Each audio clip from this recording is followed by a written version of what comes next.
इस वक्त की बड़ी खबर के साथ करेंगे। देखिए, घाटशिला उपचुनाव से जुड़ी इस वक्त की आपको बड़ी खबर बताएं। बीजेपी प्रत्याशी बाबूलाल सोरेन ने किया है नॉमिनेशन। तो बाबूलाल सोरेन है बीजेपी उम्मीदवार। कई दिग्गज नेता और पूर्व सीएम रहे मौजूद। तो पूर्व मुख्यमंत्री चंपाई सोरेन, आजसू सुप्रीमो सुदेश महतो और जेडीयू विधायक सरयू राय भी नॉमिनेशन के दौरान वहां पर मौजूद थे, उनके साथ थे। 11 नवंबर को देखिए उपचुनाव की वोटिंग की जाएगी। 14 नवंबर को उपचुनाव के नतीजे आएंगे। बड़ी खबर बता रहे हैं आपको, जहां बीजेपी प्रत्याशी बाबूलाल सोरेन ने नॉमिनेशन कर लिया है और बाबूलाल सोरेन बीजेपी की तरफ से इस बार चुनावी मैदान में हैं। कई दिग्गज नेता उनके नॉमिनेशन में उनके साथ मौजूद रहे। पूर्व मुख्यमंत्री चंपाई सोरेन उनके साथ मौजूद रहे। इसके साथ ही आजसू सुप्रीमो सुदेश महतो, जेडीयू विधायक सरयू राय भी नॉमिनेशन में उनके साथ मौजूद थे और कई कार्यकर्ता बीजेपी के भी उनके साथ मौजूद थे। तो बड़ी खबर आपको बता रहे हैं, बाबूलाल सोरेन पूर्व सीएम चंपाई सोरेन के बेटे हैं। और घाटशिला उपचुनाव से जुड़ी इस वक्त की आपको बड़ी खबर बताएं, जहां जेएमएम प्रत्याशी सोमेश सोरेन थोड़ी देर में करेंगे नॉमिनेशन। नामांकन के पहले स्वर्गीय पिता का लिया आशीर्वाद। सीएम हेमंत सोरेन नॉमिनेशन में रहेंगे मौजूद। तो नामांकन में जेएमएम के कई नेता और कार्यकर्ता मौजूद रहेंगे। बड़ी खबर आपको बता रहे हैं, जेएमएम प्रत्याशी सोमेश सोरेन थोड़ी देर में नॉमिनेशन करेंगे। बीजेपी से जो प्रत्याशी थे उन्होंने नॉमिनेशन कर दिया है और अब जेएमएम के प्रत्याशी सोमेश सोरेन थोड़ी ही देर में नॉमिनेशन करने वाले हैं, जहां वो पहले अपने स्वर्गीय पिता का आशीर्वाद उन्होंने लिया और अब वो नॉमिनेशन करेंगे। सीएम हेमंत सोरेन उनके नॉमिनेशन में शामिल होंगे। तो बड़ी खबर बता रहे हैं, तमाम जो कार्यकर्ता हैं जेएमएम के वो भी उनके नॉमिनेशन में शामिल होने वाले हैं। तो सोमेश सोरेन इस बार जेएमएम की तरफ से प्रत्याशी हैं, चुनावी मैदान में हैं घाटशिला उपचुनाव के। और इस बार का उपचुनाव बेहद ही दिलचस्प नजर आ रहा है और दोनों ही तरफ से मजबूत दावेदार इस वक्त नजर आ रहे हैं।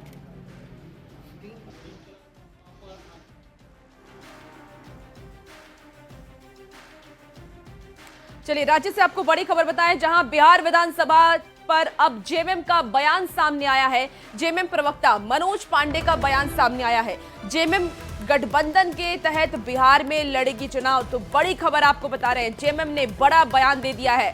कल रात कुछ फैसले लिए गए हैं, जेएमएम की तरफ से ये बयान सामने आया है। जल्द होगी सीटों की घोषणा। तो जेएमएम की तरफ से ये बड़ा बयान देखिए सामने आ गया है, जहां उन्होंने कहा है कि गठबंधन में सब कुछ ठीक है। ये वही जेएमएम है जो कुछ दिन पहले तक ये दावा कर रही थी कि 12 सीटों पर जेएमएम चुनाव लड़ेगी। हालांकि गठबंधन में 12 सीटें नहीं दी गई इन्हें, 2-3 सीटों पर बात बनती नजर आ रही थी। लेकिन अब इन्होंने कहा है कि बिहार चुनाव गठबंधन में सब कुछ ठीक है।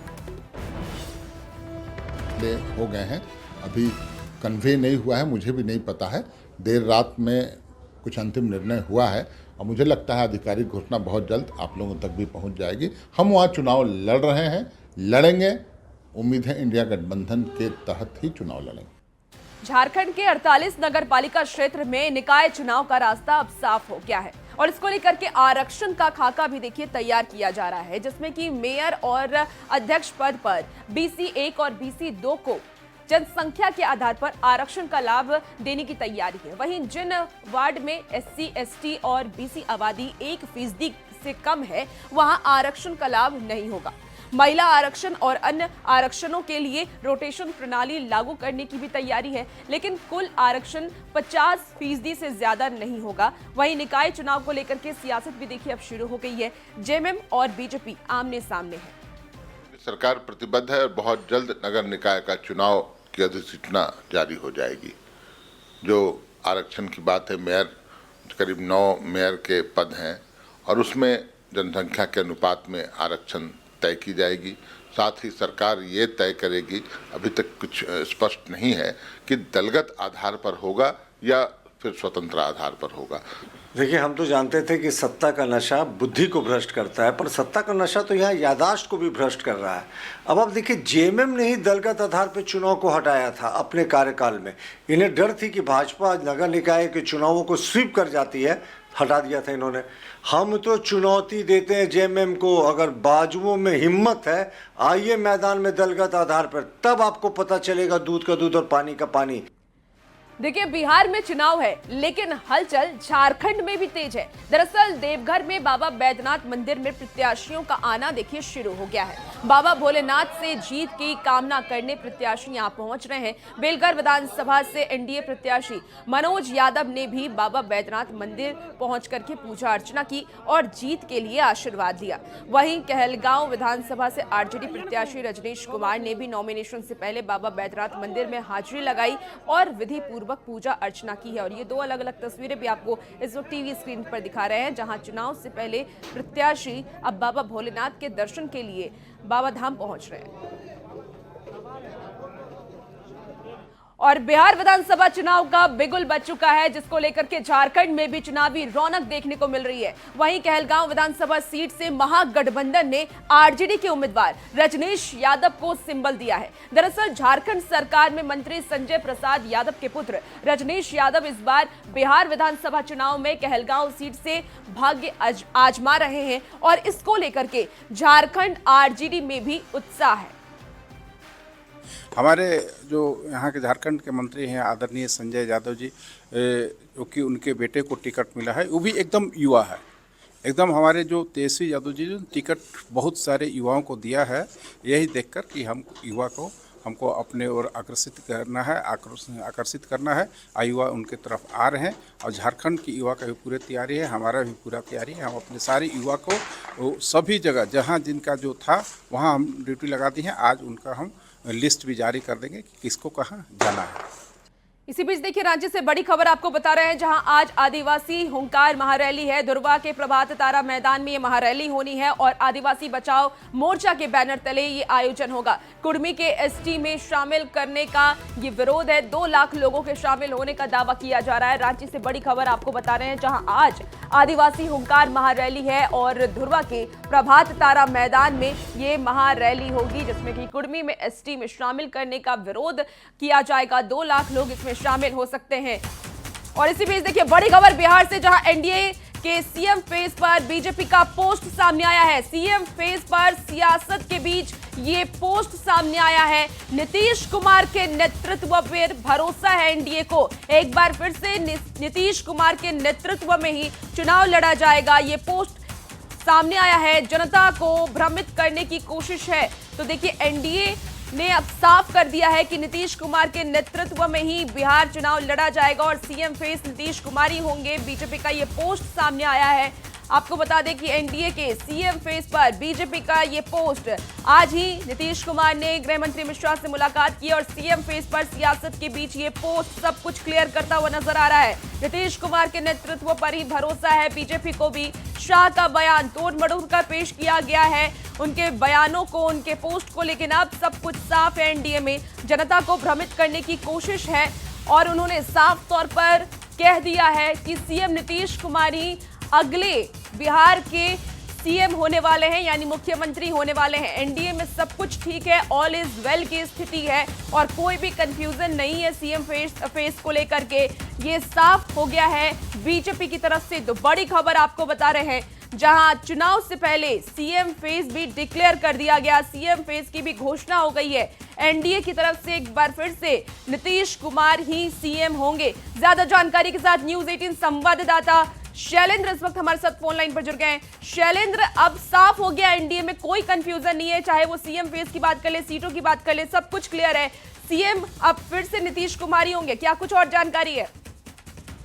देखिए, के एक बयान को लेकर के सुबह से ही बिहार में सियासत गरमाई हुई थी। उस एक निजी चैनल के कार्यक्रम में अमित शाह ने जो बयान दिया, उसको लेकर के कई तरीके के कयास बिहार की सियासत में लगाए जा रहे थे मुख्यमंत्री नीतीश कुमार को लेकर के, कि नीतीश कुमार अगले मुख्यमंत्री होंगे या नहीं होंगे। लेकिन अभी जो बीजेपी की तरफ से जो पोस्ट आया है, जो बीजेपी की तरफ से अमित शाह के बयान को कोट करते हुए जो पोस्ट किया गया है, उसमें साफ तौर पर ये लिखा गया है कि नीतीश कुमार ही मुख्यमंत्री के उम्मीदवार हैं और हम उन्हीं के नेतृत्व में चुनाव लड़ रहे हैं। तो इस पर बीजेपी ने एक तरीके से सफाई दे दी है और बीजेपी ने क्लियर भी कर दिया है कि जो बयान था उस बयान का मतलब क्या है और उस बयान को बिहार की सियासत में तूल देने की जरूरत नहीं है। ये साफ तौर पर अब लग रहा है। जो बीजेपी की तरफ से अभी सोशल मीडिया पर पोस्ट किया गया है, उस पोस्ट के बाद क्लियर हो चुका है। जी बिल्कुल शैलेंद्र, जब तक महागठबंधन इस बयान को भुनाती, जब तक कोई सियासत करने की कोशिश करती, उसके पहले ही बीजेपी ने साफ कर दिया है कि सीएम नीतीश कुमार ही आने वाले वक्त में प्रधानमंत्री, आने वाले वक्त में मुख्यमंत्री होंगे। बिल्कुल, जो पोस्ट किया गया उस पोस्ट का मतलब तो ये है कि नीतीश कुमार के नेतृत्व में ही हम चुनाव लड़ रहे हैं और हमारे एनडीए का चेहरा भी नीतीश कुमार ही है और बिहार की जनता को भी नीतीश कुमार पर भरोसा है। मतलब साफ है कि इस चुनाव के बीच में जो अमित शाह का कार्यक्रम हुआ, उस कार्यक्रम में जो उन्होंने कहा, उसके बाद जो सियासी बवाल जो मचा हुआ था उसको कहीं न कहीं खत्म करने के लिए अब एक ट्वीट भी किया गया है, सोशल मीडिया पे पोस्ट भी किया गया है और उस पोस्ट के जरिए ये साफ तौर पर बताने की कोशिश की गई है कि नीतीश कुमार ही बिहार एनडीए के चेहरे हैं और नीतीश कुमार ही उम्मीदवार हैं। इस पोस्ट को यदि हम पढ़ते तो इसमें साफ तौर पर लिखा हुआ है, हम नीतीश कुमार जी के नेतृत्व में चुनाव लड़ रहे हैं, हमारे चुनाव का नेतृत्व नीतीश कुमार जी कर रहे हैं। नीतीश कुमार जी पर भाजपा को भरोसा है, साथ ही बिहार की जनता को भी उन पर भरोसा है। मतलब साफ है कि नीतीश कुमार के चेहरे को लेकर के बीजेपी की तरफ से बार बार कहा जा रहा था, बीजेपी के शैलेंद्र, ये भी समझा जाए कि नीतीश कुमार पर बिहार की जनता को भी भरोसा है और नीतीश कुमार पर अब बीजेपी भी भरोसा कर रही है कि अगर नीतीश कुमार साथ नहीं है तो हमारे लिए भी बिहार चुनाव में जीतना या फिर बिहार में अपनी एक पैठ बनाना बहुत मुश्किल है। हाँ बिल्कुल, देखिए नीतीश कुमार के जो वोट बैंक है, तो पिछड़ा वोट बैंक और खास करके लवकुश का जो वोट बैंक है, उस वोट बैंक को मिला दीजिए तो एक बड़ा आंकड़ा बनता है और इस आंकड़े पर कहीं न कहीं सब लोगों को यकीन है और भरोसा भी है। लोकसभा चुनाव के परिणाम ने बताया कि किस तरीके से नीतीश कुमार की जो लोकप्रियता है वो किसी से कम नहीं है और यदि नीतीश कुमार चेहरा होंगे एनडीए के तो एक मजबूत मतलब कहा जा सकता है कि गठबंधन के रूप में चुनाव के बाद एनडीए सामने आ सकता है और ये नीतीश कुमार के चेहरे से ही यह संभव है। और इन्हीं बातों को लेकर के कल जो अमित शाह का जो प्रोग्राम हुआ, एक निजी कार्यक्रम में जो उन्होंने बयान दिया, उसके बाद से कई तरीके के जो सियासी बयानबाजी है, कयास है, उसको लगाए जा रहे थे और इससे कहीं न कहीं एक फजीहत की स्थिति भी थी, जिससे मुश्किल बढ़ सकती थी एनडीए की और तमाम घटक दलों की। लेकिन उस पर बीजेपी की तरफ से सफाई देकर के बीजेपी की तरफ से जो बयान आया, इस बयान के बाद ये साफ तौर पर कहा जा सकता है कि जो बातें पूर्व में प्रधानमंत्री के द्वारा या अमित शाह के द्वारा की गई थी, उन्हीं बातों पर बीजेपी आज भी टिकी हुई है और बीजेपी ने ये क्लियर भी कर दिया है कि नीतीश कुमार ही हमारे नेता है और लोगों को भी नीतीश कुमार ही पर भरोसा है। जी बिल्कुल शैलेंद्र, और हमने देखा भी कि आज नीतीश कुमार ने गृह मंत्री अमित शाह से मुलाकात भी की, काफी बातचीत भी हुई होगी क्योंकि चुनाव नजदीक है और ऐसे में क्या रणनीति होनी चाहिए इस पर भी जिक्र हुआ होगा। आगे का क्या कुछ शेड्यूल है शैलेंद्र, ये भी जानना चाहूंगी, कहाँ कहाँ जनसभा होने वाला है, क्या आपके पास जानकारी है? देखिए, बिहार के हर एक जिले में बड़ा कार्यक्रम होने जा रहा है जिसमें बिल्कुल शैलेंद्र, आपको इस बीच मैं रोकना चाहूंगी क्योंकि वो पोस्ट हमारे पास यहाँ पर देखिए इस वक्त स्क्रीन पे आपको दिखा रहा है, बीजेपी इंडिया की तरफ से ये पोस्ट किया गया है जिसमें नीतीश कुमार को लेकर के ये क्लियर किया गया है कि आने वाले वक्त में सीएम नीतीश ही होंगे। हम नीतीश कुमार जी के नेतृत्व में ही चुनाव लड़ रहे हैं, हमारे चुनाव का नेतृत्व नीतीश कुमार जी ही कर रहे हैं। और इसी बीच एक बड़ी खबर आ रही है, हमारे सहयोगी राहुल है। राहुल, क्या है बड़ी खबर?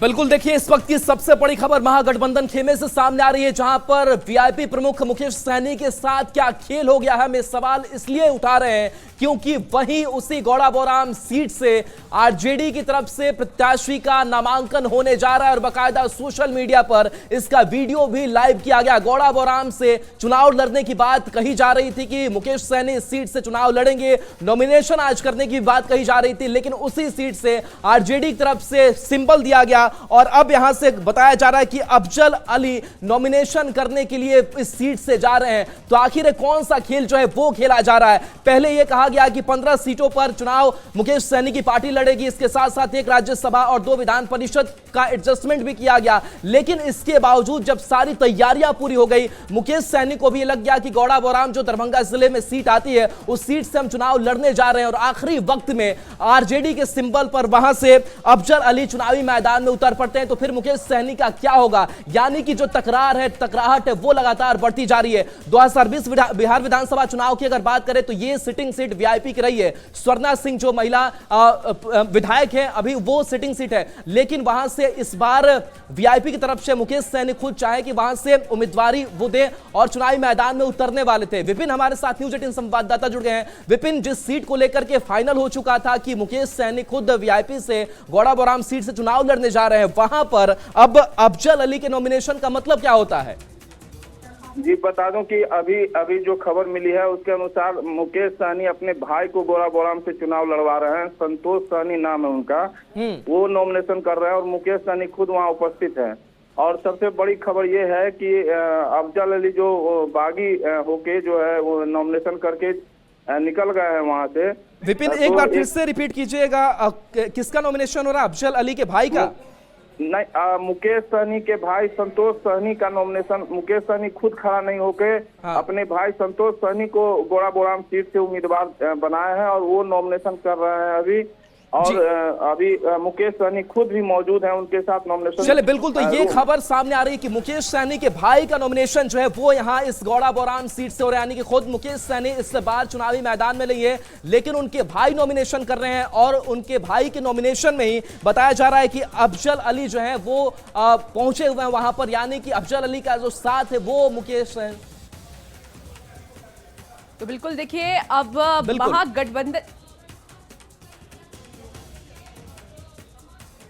महागठबंधन में अभी भी कंफ्यूजन बरकरार है। विपिन, ये स्पष्ट कीजिए, मुकेश सहनी उनके भाई का क्या नाम है और मुकेश सहनी के भाई चुनावी मैदान में उतर रहे हैं? मुकेश सहनी के भाई का नाम संतोष सहनी है और संतोष सहनी जो है वो प्रत्याशी बनाए गए हैं गौड़ा बौराम के। खुद मुकेश सहनी उनके साथ मौजूद हैं और खुद से नामांकन भी करवा रहे हैं। वहीं अभी उन्होंने कहा है कि जो बागी बन के जो नॉमिनेशन कराए उसके बारे में अभी नहीं बात करेंगे, नॉमिनेशन के बाद बाहर आकर बात करेंगे। अभी जो है नॉमिनेशन पहले भाई का करा के निकलेंगे, उसके बाद मीडिया से बातें करेंगे। लेकिन एक बड़ी खबर है, जिस तरह से महागठबंधन में गौड़ा बौराम में जिस तरह से सामने आया है, जहां खुद वीआईपी के मुकेश सहनी सीट मांगे हैं, वहां जाके जो है महागठबंधन के एक उम्मीदवार जो पिछले बार भी चुनाव लड़े थे और दूसरे नंबर पर आए थे, उनके द्वारा नॉमिनेशन कर देना एक बड़ी बात है और पार्टी लाइन से कहीं न कहीं हटकर ये किया गया है। जी चले बिल्कुल, तो देखिए ये हम अपडेट आपको दे दें कि मुकेश सहनी के भाई हैं जिनका नाम संतोष सहनी बताया जा रहा है, तो मुकेश सहनी की जगह वो चुनाव लड़ रहे हैं। तो देखिए बड़ी खबर है कि मुकेश सहनी जो है वो इस बार चुनाव नहीं लड़ने जा रहे हैं। हालांकि पहले चर्चा थी कि गौड़ा बौराम सीट से चुनाव लड़ेंगे, लेकिन वो अपनी जगह अपने भाई संतोष सहनी को चुनावी मैदान में उन्होंने उतारा है। जो तस्वीर सामने आई है जहां पर अफजल अली जो है वो भी नॉमिनेशन के दौरान पहुंचे थे, यानी कि उनके समर्थन में पहुंचे थे, लेकिन आखिर ऐसा क्या हुआ कि मुकेश सहनी को पीछे हटना पड़ा और उन्होंने अंतिम समय में फैसला लिया कि वो उनकी जगह अपने भाई को चुनावी मैदान में उतारेंगे। एक बार फिर से बता दें कि संतोष सहनी नाम बताया जा रहा है, मुकेश सहनी के भाई हैं, वो अपना नॉमिनेशन गौड़ा बौराम सीट से करने जा रहे हैं। ये सिटिंग सीट वीआईपी की है, वीआईपी के खाते में थी। हालांकि इससे पहले लगातार चर्चा इस बात की हो रही थी कि कहीं ना कहीं आरजेडी के खाते में ये सीट जाएगी, लेकिन ये फेरबदल हुआ। संजय हमारे साथ न्यूज 18 संवाददाता। संजय, मुकेश सहनी चुनाव नहीं लड़ेंगे और उनके भाई संतोष सहनी का गौड़ा बौराम सीट से नॉमिनेशन हो रहा है, अपडेट क्या है आपके पास? देखिए राहुल, लगातार मुकेश सहनी का यह बयान सामने आया था। कल भी उन्होंने स्पष्ट कर दिया था कि गौड़ा बौराम सीट से वही चुनाव लड़ेंगे। आरजेडी को ऑलरेडी ये सिंबल दिया जा चुका था, लेकिन मुकेश सहनी की बात कही गई तब आरजेडी ने सिंबल वापस लिया जो अपने कैंडिडेट को दिया था उन्होंने, और उनको अलग से कहीं से एडजस्ट करने की बात कही थी। लेकिन अचानक आज मुकेश सहनी पटना से निकल भी चुके थे नामांकन के लिए, लेकिन उन्होंने फैसला लिया दरभंगा पहुंचने के बाद कि उनके जो छोटे भाई हैं संतोष सहनी, अब वो गौड़ा बौराम सीट से चुनाव लड़ेंगे। ये सिटिंग एमएलए नहीं थी, ये आरजेडी के खाते में आई थी पहले, और अब उसको दिया गया था मुकेश सहनी की पार्टी वीआईपी को, और अचानक से ये फैसला लिया मुकेश सहनी ने। पहले उन्होंने कहा था कि मैं खुद विधानसभा चुनाव लड़ूंगा, लेकिन अब तस्वीर बदली हुई नजर आ रही है। अचानक से ये परिवर्तन लिया गया है और परिवर्तन की वजह क्या है ये फिलहाल स्पष्ट नहीं हो पाया है। संजय, कुछ खास वजह सामने आ रही है आखिर क्यों मुकेश सहनी यहाँ से पीछे हटे? क्या कोई और सीट हो सकती है, कुछ ऐसी भी चर्चा? देखिए अभी उनके खाते में 14 सीटें तो क्लियर कर दी गई हैं कि 14 सीट उनको मिलेगी, फर्स्ट और सेकंड दोनों फेज मिलाकर। ऐसे में क्या वो किसी दूसरे विधानसभा क्षेत्र से चुनाव लड़ेंगे, ये भी देखने वाली बात होगी। लेकिन ये स्पष्ट हो गया है कि अब वो दरभंगा के गौरा बौड़ाम सीट से चुनाव नहीं लड़ेंगे, उनकी जगह उनके जो छोटे भाई हैं, जो पार्टी के राष्ट्रीय अध्यक्ष भी हैं, वही चुनाव लड़ेंगे, ऐसा पार्टी ने फैसला ले लिया है। चलिए बिल्कुल, अगर हम उनके संतोष सैनी की अगर बात करें तो उनका पॉलिटिकल बैकग्राउंड क्या रहा है, पार्टी में क्या है, कुछ इसके बारे में और जानकारी, पृष्ठभूमि उनके बारे में? देखिए वो पार्टी के राष्ट्रीय अध्यक्ष हैं, मुकेश सहनी की पार्टी में, मुकेश सहनी पार्टी के संरक्षक हैं और उनके जो भाई हैं, जो संतोष सहनी है, वो राष्ट्रीय अध्यक्ष है पार्टी के। और जहाँ जहाँ प्रोग्राम होता रहा है, वो जो राजनीतिक सम्मेलन हुए हैं पार्टी की तरफ से, उसमें वो पार्टिसिपेट करते रहे। बहुत बड़ा कोई राजनीतिक तजुर्बा उनका नहीं है, लेकिन वो चूंकि मुकेश सहनी के भाई हैं, तो लिहाजा अब मुकेश सहनी ने फैसला लिया कि वो अपनी जगह अपने छोटे भाई को चुनाव लड़वाएंगे गौरा बौड़ाम से। बिल्कुल, और अफजल अली का भी साथ मिला है, यानी कि जिनको सिंबल मिला था, सिंबल हालांकि बाद में वापस लिया गया, वो भी इस नॉमिनेशन के दौरान मौजूद दिखाई दिए, जो वीडियो सामने भी आया है। देखिए बिल्कुल उनके बारे में ये बताया जा रहा है कि उनको कहीं और से एडजस्ट किया जाएगा और वीआईपी ने इस पर सहमति भरी है। देखना होगा उनको कहां से चुनाव लड़वाती है राष्ट्रीय जनता दल जो पार्टी है। लेकिन फिलहाल उनके साथ है मुकेश सहनी के, और पहले चूंकि ये कहा गया था कि मुकेश सहनी उस सीट से चुनाव लड़ेंगे, इसलिए राजद ने कल रात में ही स्पष्ट कर दिया था कि गौरा बौड़ाम मुकेश सहनी के लिए छोड़ा जा रहा है। अब अचानक से परिवर्तन किया गया है और जो पहले से आरजेडी के कैंडिडेट थे उनको कहीं और एडजस्ट करने की बात कही जा रही है। देखना होगा उनको कहाँ एडजस्ट करती है पार्टी। लेकिन फिलहाल ये तय हो गया कि अब मुकेश सहनी चुनाव नहीं लड़ेंगे गौरा बौड़ाम सीट से, उनकी जगह उनके छोटे भाई संतोष सहनी चुनाव लड़ेंगे। ये आखिरी समय में फेरबदल का कुछ खास वजह? देखिए इंटरनल क्या रीजन है ये बात स्पष्ट नहीं हो पाया है। इसके पहले भी संतोष सहनी चुनाव लड़ते रहे हैं, ये कोई पहला उनका चुनाव नहीं है। हालांकि उन्हें सफलता नहीं मिली है चुनाव में, ये पहली दफा होगा जब मुकेश सहनी ने अपने लिए उनकी। बिल्कुल संजय, आपको रोकना